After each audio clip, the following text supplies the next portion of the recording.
మద్యం కుంభకోణం దర్యాప్తులో సిట్ దూకుడు పెంచింది. చెవిరెడ్డి భాస్కర్ రెడ్డి, చెవిరెడ్డి మోహిత్ రెడ్డి కంపెనీలో సిట్ అధికారులు తనిఖీలు చేస్తున్నారు. మరింత సమాచారం మా ప్రతినిధి కృష్ణ అందిస్తారు. కృష్ణ, సిట్ సోదాలకు సంబంధించి వివరాలేంటి? గత వైసీపీ ప్రభుత్వ హయాంలో చోటు చేసుకున్న మద్యం కుంభకోణానికి సంబంధించి సిట్ వేగంగా దర్యాప్తు కొనసాగిస్తుంది. ఇప్పటికే ఈ కేసుకు సంబంధించి అనేక మందిని అరెస్ట్ చేయడంతో పాటు ఎఫ్ఐఆర్ నమోదు చేసి దాదాపు 3,000 కోట్ల రూపాయలు పైగా కూడా ఈ మేర అవినీతి జరిగిందని ఇప్పటి వరకు నిర్ధారించింది.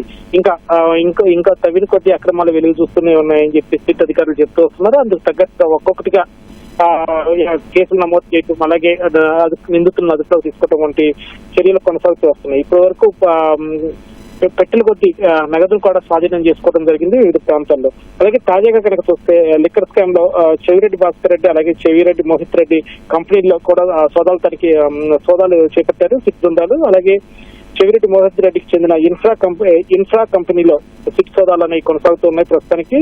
అలాగే బీవీ రెడ్డి కాలనీలో ఉన్న నలంద నగర్ అలాగే నిఖిలానంద అపార్ట్మెంట్లలోని ఇన్ఫ్రా కార్యాలయాల్లో ఈ మేర సిట్ తనిఖీలు అనేది కొనసాగిస్తుంది.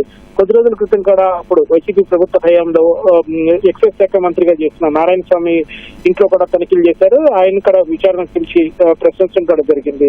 అలాగే లిక్కర్ స్కామ్ లో ఇప్పటికే అరెస్ట్ అయిన నిందితులుగా ఉన్న వారి ఇళ్లలో అలాగే కార్యాలయాల్లో కూడా ఈ మేర విస్తృతంగా తనిఖీలు అది చేస్తున్నారు. ఒక్కొక్కటిగా ఆధారాలు బయటకు తీయడంతో పాటు వాటిని సాక్ష్యాలతో సహా న్యాయస్థానం ముందు ప్రవేశపెట్టే దిశగా కూడా సిట్ దర్యాప్తు అనేది కొనసాగుతుంది.